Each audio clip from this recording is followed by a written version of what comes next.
I want to thank you all for being here. This is our 4th annual Sexual Assault Awareness Month conference. It's yes, very exciting. This is our first time in person since COVID began. Our last in-person conference was in April of 2019. I think it was my 4th day on the job. And while a lot has changed since 2019, so many things, it feels really amazingly grounding to look out into this room and see so many familiar faces and so many beloved colleagues. And so I'm just really happy to see everybody here today. I want to take a minute to thank the Sexual Assault Advisory Council, which is a subcommittee of our Family Violence Coordinating Council, who take on the planning of this conference every year. A very special thank you also to Lee Watts, our sexual assault specialist senior at the county, and to Tosh Schatz, who is our intrepid event planner. If you were part of SAC, I'd love if you could raise your hand or stand so we could recognize all of your efforts in this conference today. Woo, yes. We really could not do this without all of your work that you take on in addition to your regular work. So thank you all so much. The goal of the SAAM conference has always been to bring advocates together, to learn from one another, and to build foundational knowledge for those newer to sexual assault work. We heard from attendees in the registration that connecting is one of the primary hopes that folks have for the day. So we built in an extra long lunch with special guest baby goats, which we know many of you are here just for the baby goats, and that is fine. I want to encourage folks to wear a name tag so that many of you who are new to one another can meet, build connections, and we all know we all look really different than we do on Zoom.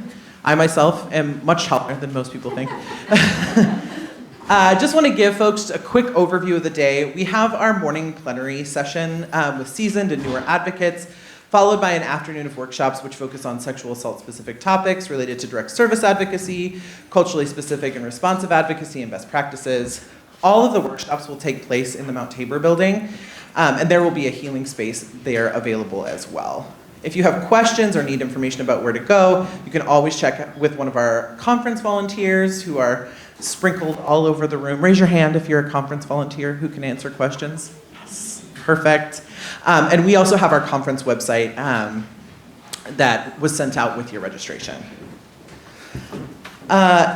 In closing today, I just was reflecting on our theme of intergenerational resilience in this work.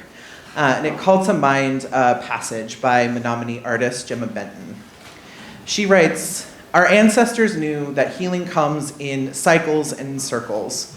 One generation carries the pain of this work so that the next can live and heal, and one cannot live without the other. Each is the other's hope, meaning, and strength." So for new advocates and for folks who have been in this work for many years, I hope we can draw strength from each other and ground ourselves in hopes for a world free from violence and coercion. I want to thank you all so much for spending your day with us today. I know that as advocates, you are pulled in 100 different directions, so I'm really happy that you chose to land here with us today. We were hoping to have some remarks this morning from our commissioner. Oh, is she here? Yes, hello, you are here, hi. You escaped my view. Never mind, we are gonna have some remarks. Well, perfect, because I have a whole thing written. So I would now like to welcome Dr. Sharon Myron. She is Multnomah County's commissioner representing District 1. She is also a practicing emergency room physician and volunteers providing care for people living unsheltered. Dr. Myron uses her experience on the front line to inform her policy and her advocacy work. Her key focus areas include behavioral health, housing and homelessness, community safety, and the intersections of these systems. Dr. Myron is the county board's liaison to the Domestic Violence Fatality Review Team and the Gateway Center for Domestic Violence. She's also served on the Multnomah County Domestic and She will also serve on the Multnomah County Domestic and Sexual Violence Leadership Council, which will focus on ensuring that survivors of domestic violence and sexual violence are at the core of informing and coordinating our services that the county provides. Welcome, Commissioner Myron.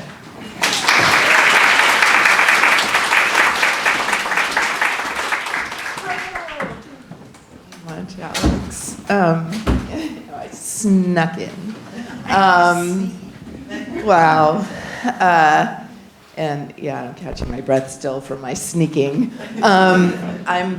I'm Sharon Myron. I use she, her pronouns, and I am, as Alex said, the Multnomah County Commissioner. We have districts. I technically represent District 1, which is the county west of the Willamette River and inner southeast, but I think all of our hearts on the commission, we serve our entire county, and issues don't stop at districts, and so, yeah. So I am here and I represent all of you. And it's really just being here and looking out at all of you it leaves me a bit speechless. It's so beautiful and powerful. And I first want to, and I'm an introvert, and it's hard to speak in front of a group. So I'm just gonna put that out there because it just, it is a thing. And but we are here today talking about, as you all know, just could be some very, very difficult topics. So if anyone ever needs a moment, feels triggered by anything that's said, obviously, please, maybe not obviously, so I shouldn't, please feel free to take a moment, step out. We have places for you to be. And,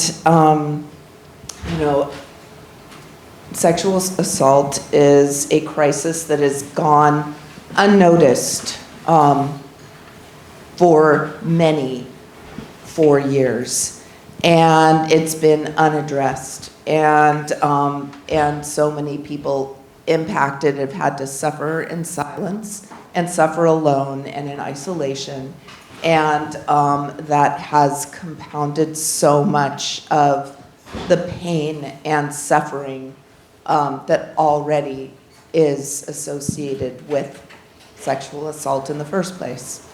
And I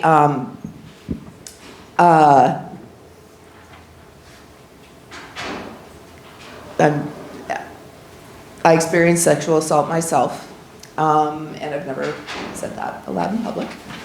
And so, this, and it was a long time ago and it was at a time when people didn't talk about stuff.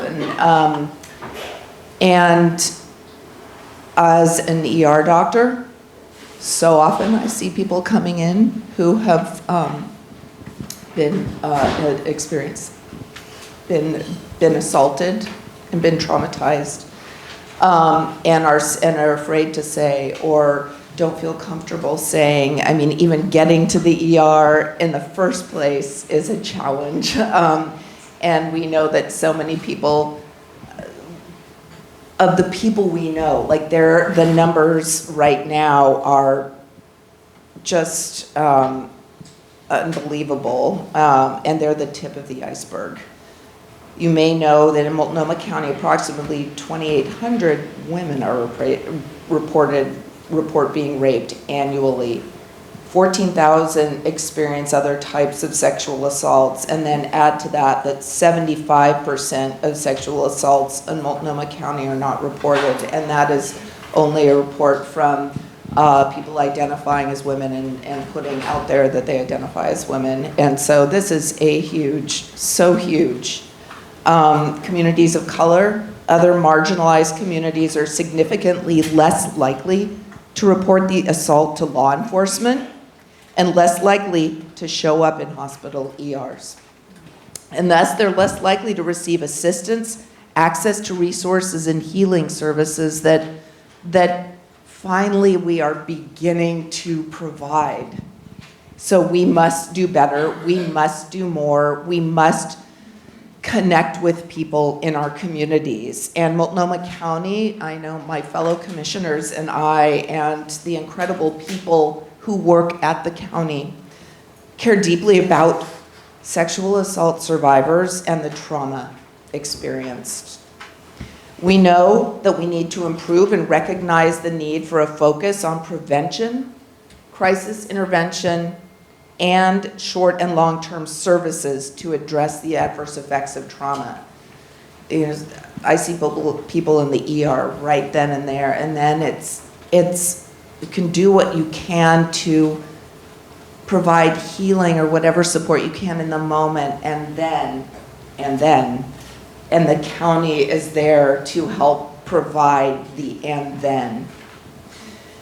Our board strives to prioritize enhanced services for sexual assault survivors, and last year in 2022, the board approved additional funding for community-based sexual assault advocacy, recognizing the importance of each survivor receiving a confidential advocate following a sexual assault. There is a commitment of the board to address the root causes of violence, including structural and institutional racism and all forms of oppression. We are committed to a focus on prevention, and we are committed to serving the most marginalized through culturally specific services. This is critical work being done to support survivors, and I am just so grateful to each and every one of you who showed up today, showing up for survivors of violence and doing this work. So thank you.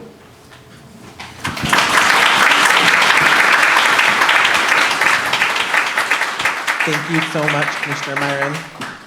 I do just want to say that it is such a pleasure, and I think sometimes we forget how unique it is to live in a county where our leadership is made up of all very strong women and advocates. And so having folks from our board come to our conference today is just a huge honor. So thank you so much, Commissioner Myron. We are going to move this morning into our plenary panel. As we considered, again, our theme of intergenerational work, we really started to ask some questions of ourselves as folks who've been in this work for a long time, and as new advocates, and started to think through how has advocacy changed over the past decades, what lessons have we learned from our past, and what are our dreams for our future, and how do we build that community now, especially after this period of such intense isolation and such really seismic changes in the way that we all do our work as advocates. We adapted so quickly over the past 2 years to a world that was constantly changing. I still feel like many of us, myself included, are like still reeling from so much of that change and being asked to keep putting one foot in front of the other. We no longer, I feel, have time to reflect. Things are moving really quickly. A lot is being asked of us all the time, more than many of us are able to provide, and the stress and the trauma of that is really present for a lot of us right now. I feel when I talk to folks in the community, the ways that the work has changed are really weighing heavily on people and affecting our sustainability in this work. So I think that the fact that we are all here intentionally choosing to slow down for the day, even though the crisis nature of our work doesn't stop today. And so I just want to acknowledge that for all of you, that you all have, a phone in your pocket that is connecting you to real crisis and real things that are happening. And so I hope that you are able to pause, to reflect, to slow down today. And I am really excited to bring up this panel of intergenerational folks, new voices, folks who've been in the work for many decades. So if you are on our panel, would you come join me? I promise not to read your whole bios, but I will read part of your bios. So I'm joined up here this morning by Bibi Beltran. She is the Director of Equity and Access in the Oregon Coalition Against Domestic and Sexual Violence. She is a longtime Oregonian and has been active in the anti-violence movement for nearly 2 decades as an advocate, an executive director, and a trainer and consultant. Carla Juarez serves as the Urgent Services Program Manager at UNICA. She has over 17 years of experience in the DV field and has worked as an emergency DV shelter advocate, a Latina emergency shelter case manager, and transitional housing case manager. She has been with El Programa Hispano for 8 years. Kat Salas is the director of our New Day program at New Avenues for Youth, which serves youth ages 12 to 26 who are at risk of, survivors of, or currently experiencing sex trafficking. She is also the co-founder of the Portland Sex Workers Resource Project and the facilitator of the Lived Experience Community Advisory Board for Sex Trafficking Survivors in Multnomah County. And finally, we have Rebecca. Rebecca Nichols. Wow. I don't even need a last name. I know, I just realized that I just wrote your first name, and for a minute I was like, I know your last name. Rebecca Nichols is the principal at RPN Strategies, where her consulting work focuses on interim executive director leadership, group facilitation, and training related to trauma-informed approaches and leadership development.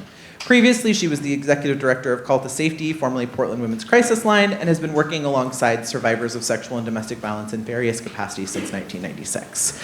So if we can give a warm welcome to all of our panelists. Have a seat, friends. I'm gonna come on this side.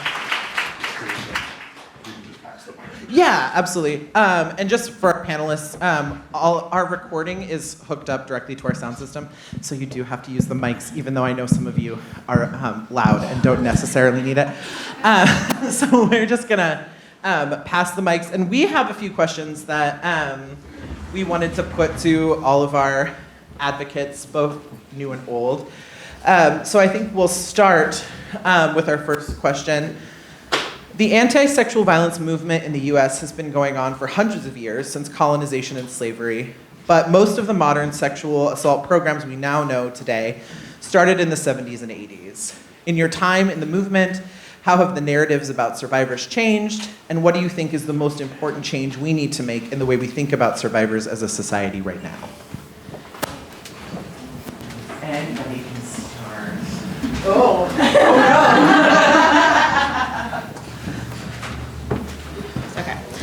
So like my bio says, I started this work in 1996, and some of you might have been born around then. And I will say, just so you know, as you get older, it's really an out-of-body experience to be like, oh, really? This is a long time? I've been doing this a long time? Oh, I guess so. So what comes to mind for me, I have a 13-year-old kiddo, and when they were in 6th grade, they came home with this zine about consent. And I felt like I was reading something I had read when I was 18. It was very, very similar. It was like pulled out of the zine I would have seen. And so in some ways, my first thought is, I don't know how much the narrative has changed. Unfortunately, we are still not believing survivors when they come forward. We are still blaming survivors for what happened to them and questioning their own behaviors instead of the behaviors of the person who harmed them. And yet, if you're a 6th grader, you get your hands on this information. That's super encouraging to me. Nobody talked to me about these things until I was in college. And so by the time I was leaving high school, I had experienced dating violence and sexual violence, and a number of my friends had as well. And nobody gave me any information about it. I had no idea what it was, and I just bucked up and dealt with it. And so I'm super encouraged that my 13-year-old understands that the movie Heathers is actually about stalking and dating violence. I didn't know that when I saw Heathers. And also our services are so established, and there's some pros and cons to that for sure, but there's a lot of different kinds of services and a lot of different kinds of people doing those services, and I hope that means that there are lots of different kinds of survivors who are accessing services.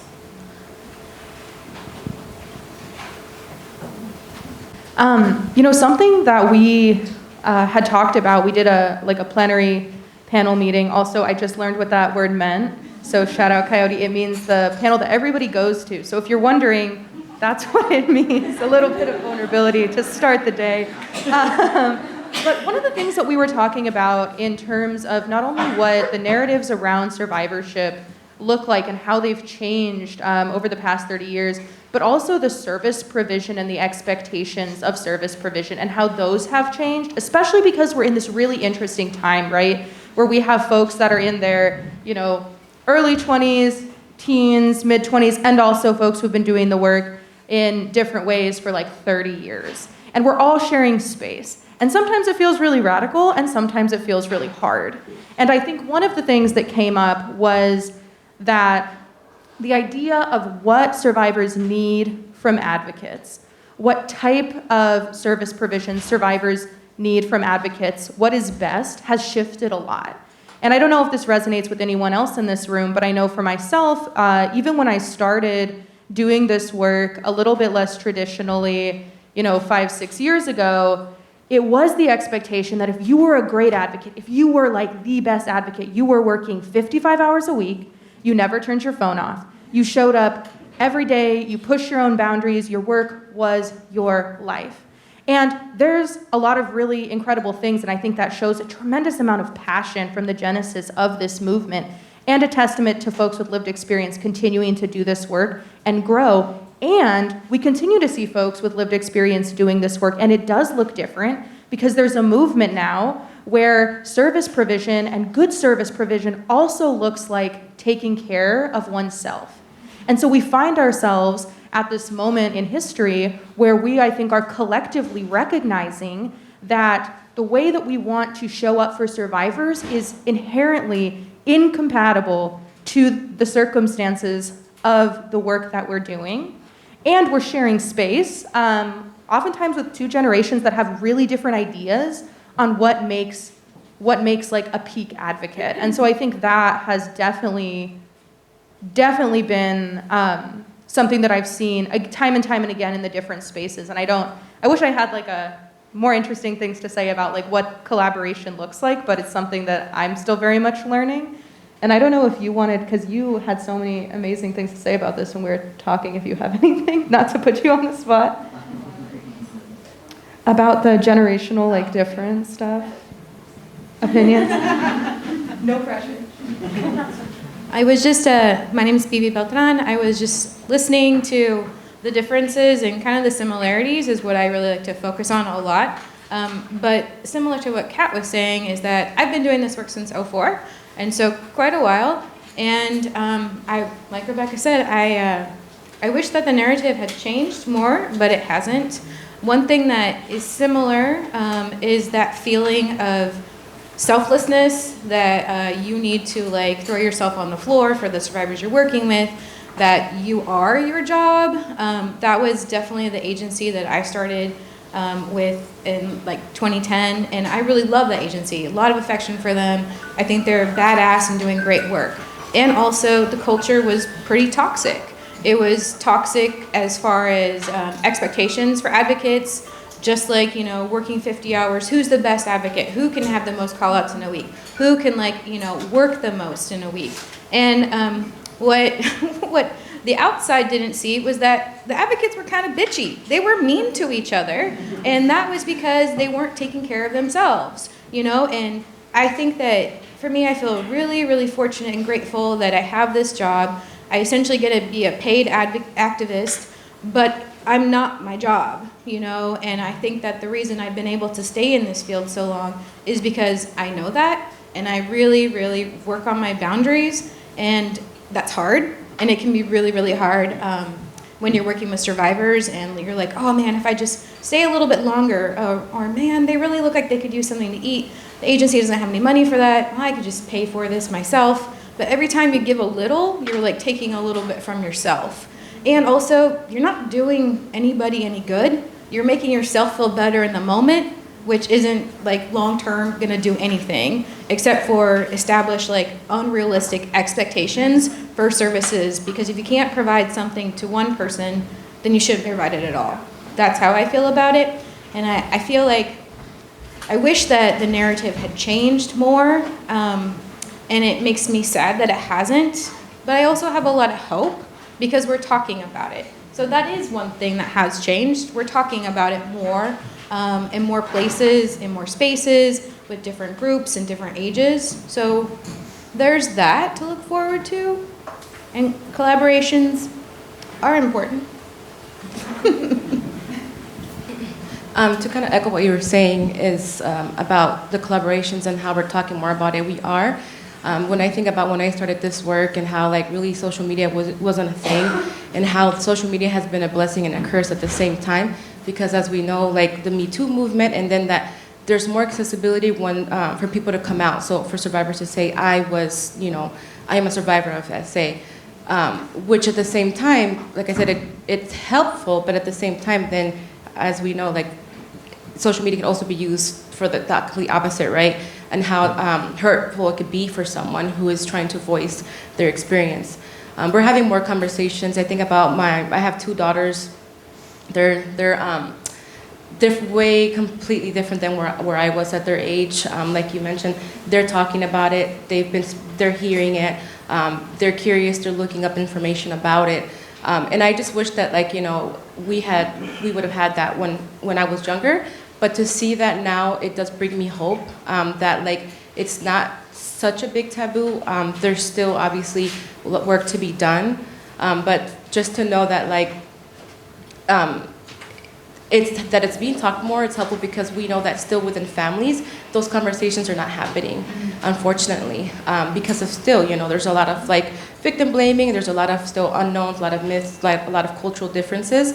And so just knowing that, like, we could be helpful as well as agencies, going into schools, trying our best to get in.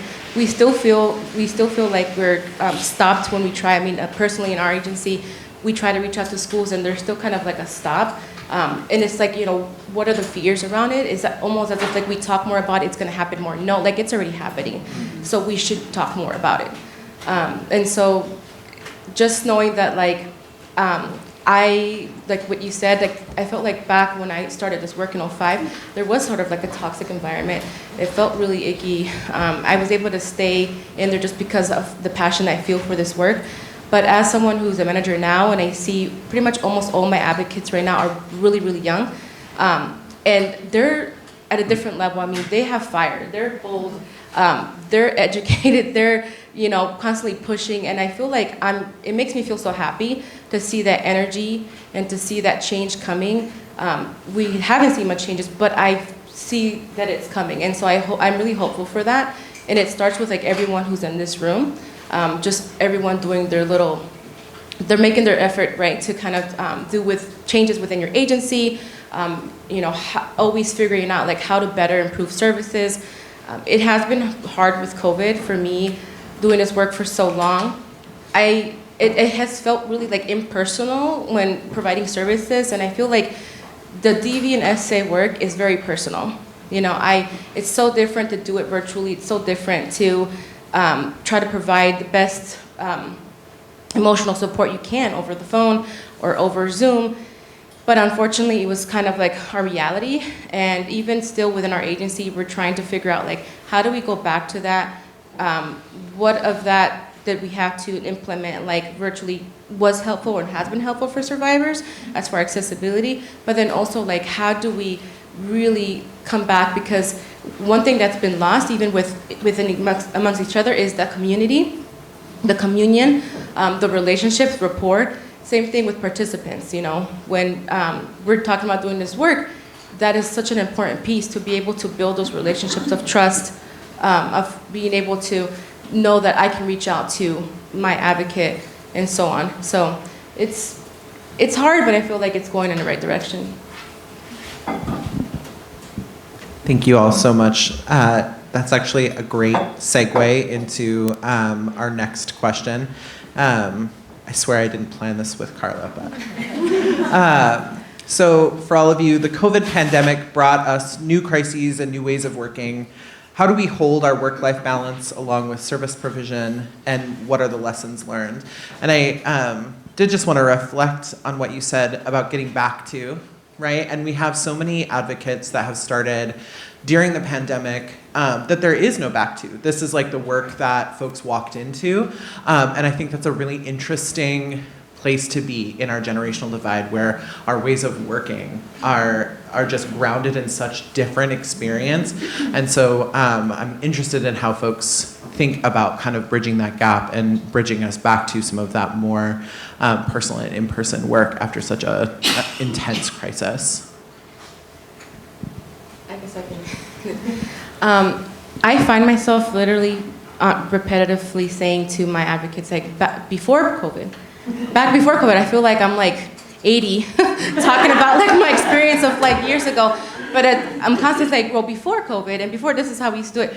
Like you said, to them it's an unknown world. Like they started during COVID. This is what they know. They don't know what it's like prior. So for me, I've been having to feel like I'm doing my best in like mentoring more and like helping them share as much as my experience, my expertise, and modeling that as much as I can, because they're new to this work, right? And so you wouldn't know what it was like if you just started it, and in this kind of crazy time where it's, I think we're still ourselves trying to figure out like, what does this mean? Like, I feel like COVID's over, but it's really not over, right? And so for me, it's just more like, again, mentoring, sharing past experiences, being supportive, and like, knowing that they need additional training. So I've been definitely, having more patience with staff and just trying to like remember, oh, they don't know like that this is what it used to be. They don't know what like case management with someone out in the community was like, right? Because it's still service providers like medical providers, mental health providers are still very much on that virtual aspect, and so they don't really know what to expect an advocate when they're going into the community if they're having to accompany someone, right? For example, to a hospital to seek medical care. So it's really much unknowns, and I feel like those of us who've been in this work before, we just really do have the job to kind of provide that education and keep providing the support to those who are newer into the field. I will say that I was an executive director of a crisis agency during the pandemic. I am not an executive director anymore, and I think that says a lot. I think that we're in social services. I mean, you take the social part out of that, it really didn't leave a whole lot. And it was so difficult to keep your own boundaries because we were taking crisis line calls like all day long in our own personal space. And it really felt like there wasn't a separation, and there wasn't like any way to like, just like, I don't know how to say it, but like just shake off the nasty energy.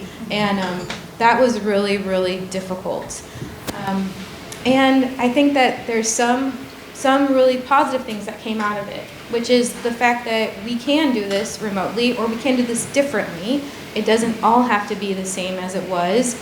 And I think that it's really made us focus on the relationships, the relationships with the community providers that we work with, which everybody in the pandemic, in my experience, we all just were really focused on doing our own jobs, right? So the SANEs were focused on just ensuring that they had what they needed to actually do their jobs. And we were trying to like ensure that survivors had access, but we also couldn't be there. So that was just a horrible feeling. And part of, I feel like what's keeps advocates going is that compassion and satisfaction, from your job. And when you don't get that, like it just feels hopeless and pointless. And so I spent a lot of my time during the pandemic really being an advocate for the staff and like, trying to pump them up and holding out hope for them. But I'm also not a director now. So it was really hard. But yeah, I don't know. It's really interesting to hear these reflections because New Day was a program that didn't go virtual at all in the entire pandemic. We were 100% in person, like the entire time. As long as folks were wanting to meet in person, we were meeting in person. And so it did look really different than I think some of the other programs. And we do work with youth who are in the sex trades and youth who are experiencing trafficking or risk for trafficking. And so I think that being in community was something that, was needed and was also a lot to ask for folks to do, ask for advocates to do, especially when they're seeing that all these other programs are going virtual and the expectation was different. So it was a tough time. With working with folks in the sex trades, something that was really clear to us, I think, during COVID is that we live in this city that is oftentimes like referred to as this, extremely progressive, extremely disproportionately like safe for if you fit a certain type of kind of like mold to be a sex worker. It's very open. It's like all of these things, this, that, and the third. And like, I don't necessarily know that that's true or untrue. I have my opinions about it. But it was so wild to remember how little protections exist for sex workers regardless of the way that folks were engaging during COVID-19. We got to see sort of like, I think for a lot of folks that don't typically work in that community, almost like a lifting of the veil and understanding that like when you're living in a motel, you don't qualify for eviction prevention. When you work in the street economy or cash economy and you haven't made enough money to even pay taxes or keep track of that money, you don't qualify for COVID benefits. You don't qualify for anything. You work at a job where your boss can shut down everything and fire you, and they don't have to do anything about it.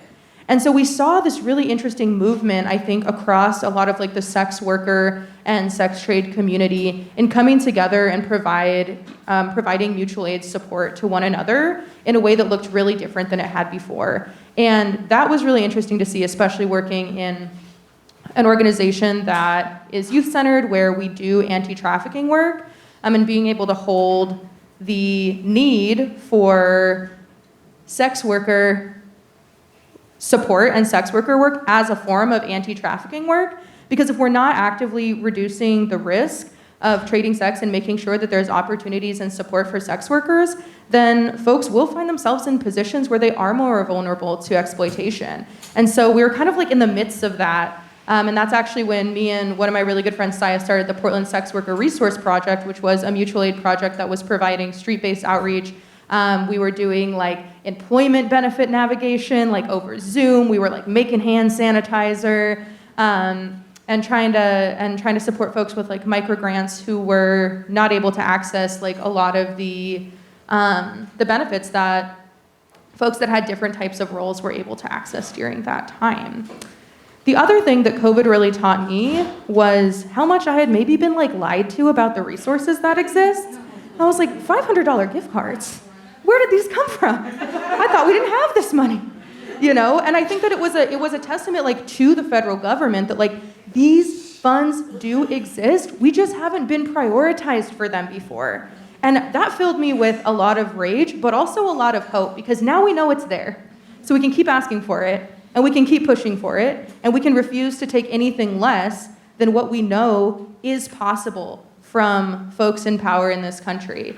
And we're seeing now this really hard time where ARPA is coming to an end, and there's a huge amount of money potentially being taken away from the domestic violence and sexual assault system in this next legislative session that's happening right now. And it does leave a lot of questions of like, what do we do with this information when we know that like money and direct cash for survivors is out there? Like, how do we approach that together and continue to push for that part of COVID, having like a bit more of a legacy? I love that idea. Like before COVID and being able to talk about that. And I've never worked remotely until the pandemic. And I don't have a full-time job in a direct service organization, but I did hold 3 different interim roles during the pandemic. And so worked, and those jobs are strange because you're just there for a little bit and you have to build a relationship really fast. And so to do that over Zoom was really hard. And what I was also noticing is advocates wanted to stay at home. Once it was a little safer to come back, folks still wanted to work from home because of all the conveniences that allows. And I understand that, but for myself, I really came to this work as an activist. I wanted to be part of a movement, and then like Bibi said, I got a job, I got to be paid to do it. And so going into a workplace with other people who wanted to do the same thing gave me a community that I really, really loved and needed. And that kind of the vibe of like you get off a call or you come back from the hospital or you come back from a meeting with a participant and then you like have a dance party with your coworkers. You share food, you debrief major political things that have been happening, and you're doing that from your desks. And then you're like listening to your coworkers be amazing advocates and like saying beautiful things to participants, and you're like, yeah, I want to say that to a participant too. Like, I'm so glad I overheard that. And so I do think about like, where does that stuff go now? Like, how do we have both like the convenience and the, it is cheaper to work at home. I totally understand that. But how do we have both the things that we need from that experience and the community that in-person work can really give us? And I also, as a volunteer, when I first moved to Portland, I volunteered at the crisis line, and at that point, the line was answered almost entirely by volunteers. And so I volunteered for overnight shifts, and I could do it from my home. And I just remember how upsetting it was to be with a participant in the middle of the night and then get off the phone and like look around and see my own stuff in my own home. Like, it didn't work for me. And so I took those shifts at the office eventually. And so I just think about that division and what does vicarious trauma feel like when you're you're witnessing crisis and you're in your own space. So I have worries. I definitely have some worries. And I do remember the joy that my coworkers helped me experience as an advocate because we were side by side doing that work. And I want everyone to feel that kind of joy as they do this work too.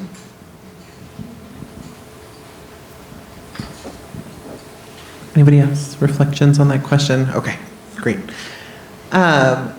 We have a couple of questions that we thought about kind of the intergenerational makeup of this panel. The first, anyone can answer, but focused more on folks who've been in the work for a long time. What are some of the parts of the movement from your past in the work that you would like to see kind of shepherded back in as we move forward?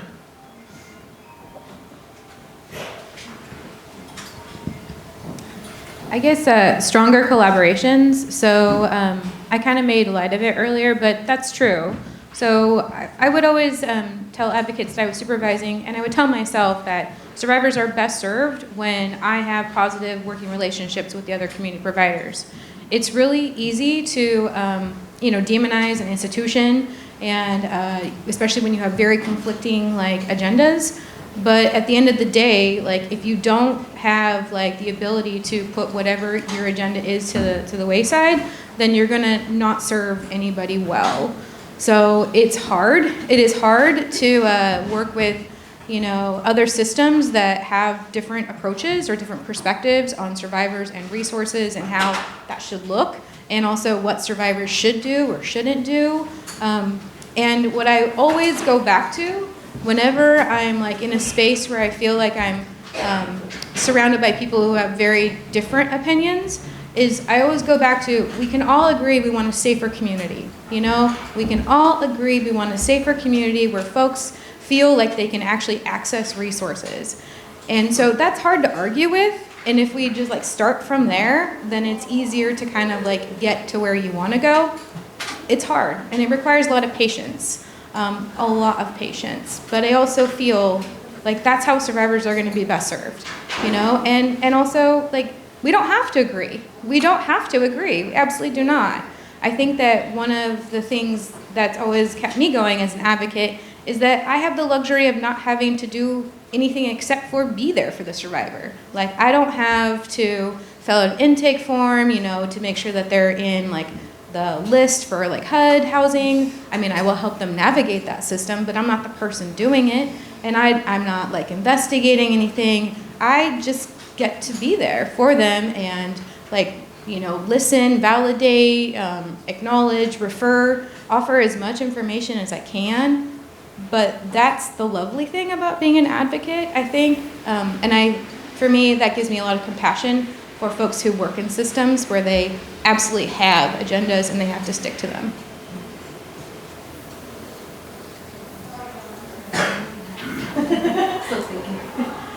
Well, what my brain thought when you first asked that question, Alex, was I have some real concerns with the services we've lost through the pandemic, and specifically in-person response to hospitals.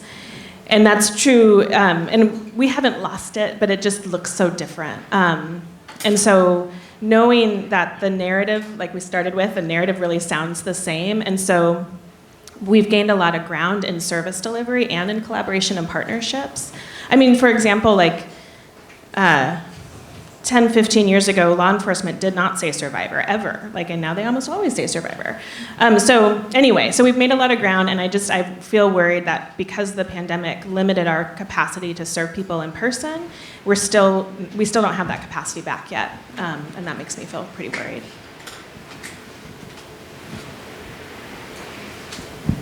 With that, I would just add that I have a position open for mobile SA.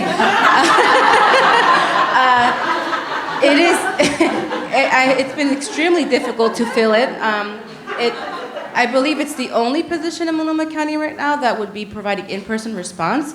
And so we're trying to get back into that because we do know the importance and the big need, especially when we're talking about marginalized communities and their fear around going to make reports. Because as we know, when you do go into a hospital, they do have the system, right? And so being able to have someone there with them is very crucial. And so that is the one thing that I wish was brought back, is more of that that legwork, I guess, how I can compare it to. The other thing is too, just how strong the movements in the past have been, and how I would like for us to get there, especially right now with what's going on within the government and the laws and everything that's going on. I think that would be just very important, that unity amongst all communities, right? Knowing that right now we're in a time where we're fighting for gender equality, for trans rights, for all of the things. It's not just now what feminism used to look like, but feminism is really fighting for, for rights, right? For gender equality. And so that's kind of, what I'm just thinking about when it comes to that.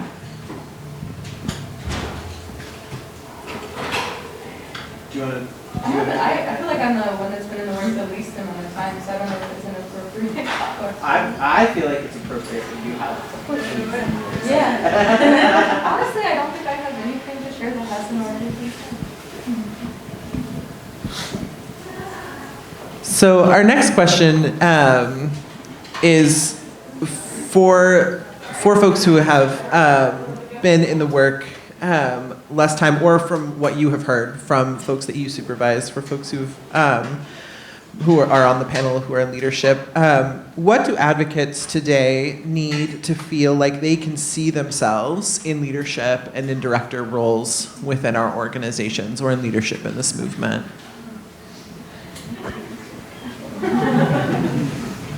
This is such a good and hard question. I want to sort of start by naming something a little bit uncomfortable and recognizing that this panel is not completely about that, and that we are going to move forward from that. But I do think that pay is something that I just want to say, and it feels important to acknowledge. And that's, we know this. I think another thing that is really important is representation. I'm someone who does trafficking work and also is a survivor of trafficking. I do work with sex workers. I was in the adult industry for 7 years. I know what it's like to get a prostitution ticket in Portland, Oregon. And so, when I came into this work, I never thought that I would be able to do something like this. I don't have a degree. I don't have a ton of conventional experience. I needed help writing my resume. And, I did outreach because that's what my community did. We just kind of did it together for one another and helped each other out. And sometimes it was more organized and sometimes it was less organized. And when I thought about an office, when I thought about, we've heard a few folks mention kind of this movement of going from, doing organizing and then kind of being a paid organizer. I just I never thought of it like that. I just was oh, I don't know about an office. I never thought about a job like this.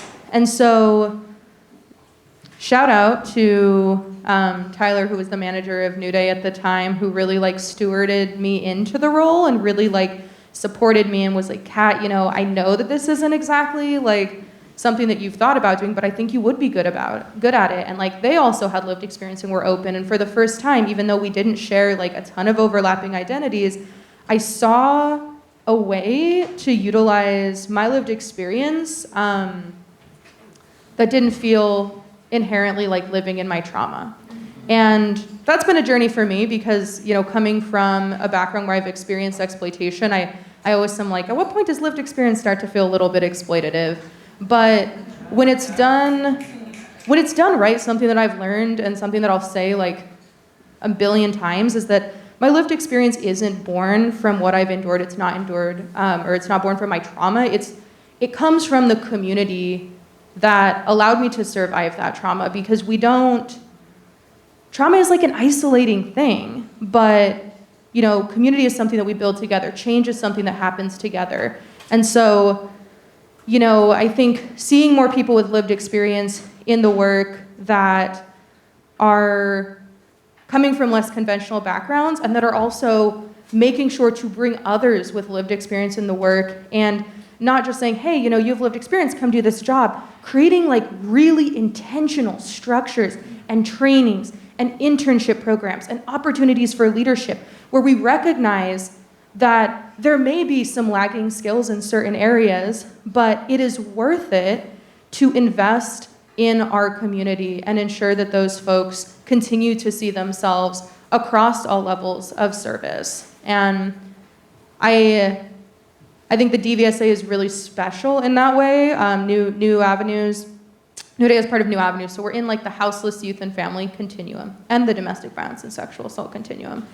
And I really mean it when I say like being part of the DVSA has really opened up my eyes to the potential of survivors in this work and what it looks like for the work to be built by and guided by folks with lived experience, which is not something that we necessarily see in other places. And I feel like in order for that to continue to be reflected in leadership, we have to double down and really look at the scaffolding for success that we are bringing to this work for folks that have less conventional work experiences. Do you want to? Also, shout out my New Day team in the back if you see them. I was reflecting on this question and just thinking about the ways that that human services is so unique in the ways that folks move into leadership. Like if you are a really good advocate, if you're really good at direct service and you are highly skilled in direct service, oftentimes those are the folks that are moving into leadership roles, into management roles, but nobody trains you for that. Nobody trained me to be a manager, and I think in some ways we can scaffold our skills in direct services into leadership, right? But there's no handbook, and I will say, as a young manager, when in my first role, I made 1 million mistakes because I didn't have an advanced degree. I just worked my way up through direct services, and it was hard and it was isolating. And I think that there was at the time a really big wall between folks in direct service and the things that they were dealing with, and folks who were in management and the things that we were dealing with, which were aligned but really different, right? There was a lot of like, you don't need to see this budget, you don't need to worry about it, you don't need to know the fights that I'm fighting on this side, just focus on the work in direct service and let me take this. And I did that a lot when I first got into management. Like, don't worry about it. Like, I felt in some ways like I needed to protect people from the realities that I was seeing in the leadership position, from the information that I had access to, which was stressful. It's hard to know that, 25% of your staff is in jeopardy of losing their jobs, right? It's hard to know how to share that information with people in ways that, doesn't cause so much trauma in an organization, so much instability. And I think that as I've been in leadership positions for longer, the more transparent and able to share I have found myself able to be, because we do build our movements together, right? I need you all as direct service folks way more than you need me as a manager, right? But I can hold things for folks and share information and share experience that might be helpful. So I think it's interesting in human services, the ways that we move into leadership and the ways that our leadership is aligned, and the things that moving into leadership kind of takes away from you as someone who has like very deep experience in direct service and lived experience. There's a big push to really button it up once you get into a management role, and that feels hard and it feels bad. And I think especially over the course of the pandemic, I've seen some unbuttoning of some of that that grip on our leadership roles, and that feels like a really strong movement forward. I feel a lot more alignment. Anybody else?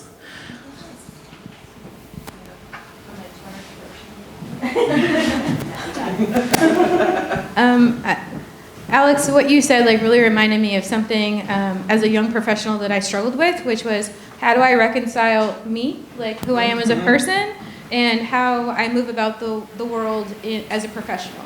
And that was really tough because I felt like I couldn't be the right professional if I wasn't myself. But, I don't overthink it, so that's what I told myself, because I just have a tendency to really focus on that, and I let that go, because, what's this notion of a professional anyway? It's rooted in some white supremacy bullshit. So I was like, I'm just gonna do me. And so for leaders, or for folks who are interested in doing something different or doing something beyond direct service, I would say stay curious and ask. I had a lot of folks open doors for me because I asked them, because I was like, hey, you look really stressed out. What is this grant about? What is this budget? And as a director, I was incredibly transparent as much as I could be, because there are just some things you can't share for lots of good reasons. But I also think that demystifying it, being a director is not some magical, unicorn thing that only some people can do. It is absolutely something that everybody in this room can do, but you really just have to have folks to help with that. I learned a lot by myself. I was an ED when I was 30, and I was yeah, I'm gonna do this. And it was this is really fucking hard. And it was isolating, and I was afraid to ask funders for help, because I'm what if they think that I'm incompetent and withhold our funding? Or what if the staff loses faith in me and they think I'm incompetent? So it was a whole lot of navigating, but also reaching out to those that had helped, me along my path, and it changed throughout my time. But stay curious and ask for it. I love mentoring. It's one of my most favorite things to do. I've written so many letters of recommendation for jobs or programs that folks are applying to for furthering their education. And I'm always willing to do that. That's what's I feel the fire that keeps me going a lot. These brilliant things that have already been said. And it's tough, Alex, when you said demystifying the realities. I struggled with that a lot as an executive director, because there were moments where things were pretty bad financially, and I didn't need anyone else to know on the team. And where I really wish I had gotten help was from other executive directors, because now that I do interim work, what I know is sometimes every organization can't make payroll. That just sort of happens sometimes, especially with the ebb and flow of our funding. And so I wish that there was more collegial connections with other folks in similar roles, so that we could kind of lose our cool with our peers, so that we don't do it with the folks who need us to be as cool as we can be. And we also need to be willing to be vulnerable with our coworkers who, when we're directors, because we are human beings who deserve care and support and empathy too. And what's been true for a lot of the years that I've been doing this work is that you didn't need an advanced degree to do anything in our movement. And we learn by doing, we learn by our own experiences. And I do feel like that's changed in the last maybe 10, 15 years. But I learned so much from folks who never went to college and just had been amazing, social workers their whole lives. And so I want that to continue to be true, where we can just stay in this work and learn over the years and advance into these things. And I really, what I also know is that when you're an advocate, you really want your ED to have been an advocate before. It means something, like I remember a job I had not in DVSA where my boss was trying to help me and couldn't, like it took him as long to log onto his phone for me to answer all the calls that were waiting for me. And I just thought, like, you dingling, like, why'd you even bother? You know, like, that is so not helpful, and now I don't respect you. You know, like, I wish you would have just not tried to help me. And so, like, when your boss can, like, take a hot call, take a crisis on call, talk to a person as a human, like, it means something. And so I really hope that, like Bibi said, be curious, consider being a boss, consider being a manager or a director, because our movement really needs you. And while pay continues to be a really difficult conversation and thing to reconcile, it has gotten better. You know, it's getting better. People are getting paid a little bit better, and so I know that's a big reason why it's hard to stay in this work. I was going to say one more thing, but I forgot. So I think asking for help, finding mentors, it's okay to say, hey, will you be my mentor? I think you're cool. Like, that's one of the, like, that's a beautiful thing to ask. And I think we all want, you know, we want to nurture each other as best as we can. Great. Thank you all so much. We have one last question in closing. We kind of framed it two ways, so you can answer both and. What is your greatest wish for this movement, and or what would you do if you were just like 10 times bolder?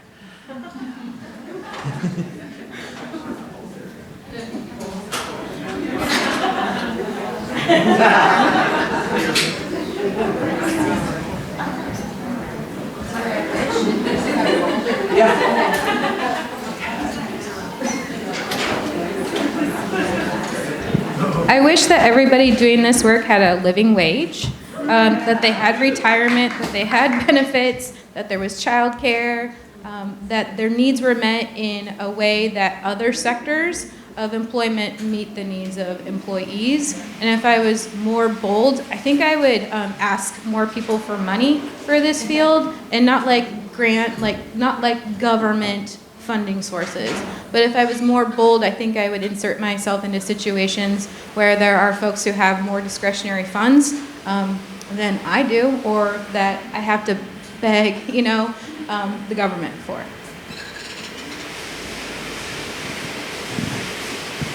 Everything you just said is so true.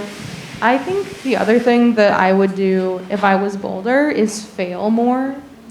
I think there's so much fear in this work of like, we have to build the plane as we're flying it, we have to expand all the time, and we have to get it right.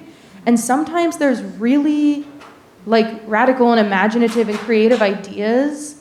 And I do think that there's a way to explore those without causing harm to survivors, and also recognizing that if we don't at least try, if we don't try to like launch the housing program, even though we're not like totally 100% sure that like we have it 1,000% right, if we believe that we're committed to learning and to making sure that things are learning experiences, and to be accountable to ourselves, accountable to our community, accountable to the people that we serve, then we can like fail in a way that ultimately allows us, to learn and to grow. And if I was bolder, I think I would engage in that risk a little bit more. I immediately want to paraphrase Laura Vandernoot-Lipsky, who wrote Trauma Stewardship, which is, I wish that when you told somebody what you did for a living, they thanked you for your heart and wrote you a check. Instead of giving you that face like, what? Why? So I wish that people celebrated our work as advocates. I wish that athletes didn't get paid more than the operating budget of nonprofits. And I wish that we could rest. I wish that as advocates we could let go. I mean, when you provide 24/7 services, it's so hard to let go of your work, but actually participants need you to be a cared for human being who has rested, you know, so I wish that we could do more of that. And I think if I were Boulder, I would be using my anger as a vehicle for courage, because sometimes I just feel real tender, more so than courageous. And so I wish there was a way to tap into the anger in a way that felt productive. Kind of similar to what you all have already shared.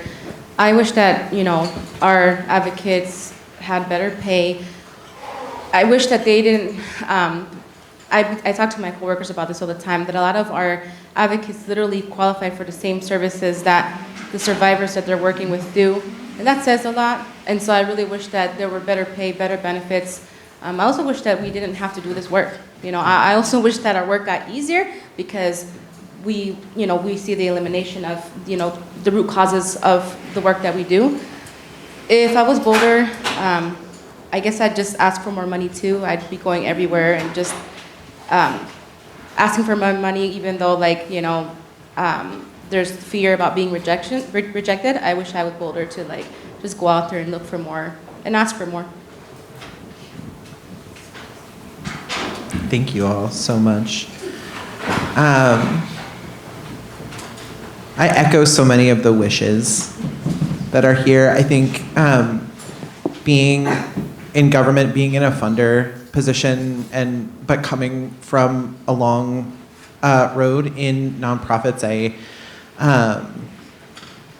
I wish so much for all of our partners, and I care so deeply about all of the folks that we work with. And I wish that more people knew the work that all of you do every day. Similar to what you said, I think when people ask what I do for a living, there's always this like, whoa, that must be very hard. I mean, yeah, it is hard, and it's beautiful, and it is like some of the most like simultaneously like heartbreaking and healing work that I've ever been able to engage in, and doing it alongside like the most amazing people I've ever met in my life. I'm always excited to be in a room of advocates. Advocates are like the most badass people in the world, and I wish more people knew how badass everybody in this room is and how much they could learn from folks who were in this movement. Yeah, so thank you. I want to thank everybody on the panel. Your wisdom is amazing. You are all just huge like beacons of light in this work, and I adore every single one of you.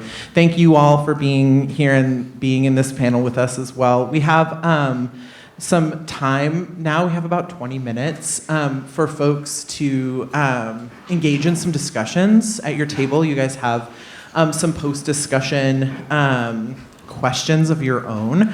I would encourage you, if you're sitting at a table with a lot of people that you already know, that you may wanna mix it up a little, and maybe talk to somebody you always wished you could talk to when you saw them in the Zoom room. Now's the time. So please, like, get some more food, get some more drink, and talk amongst yourselves. Thank you, everybody.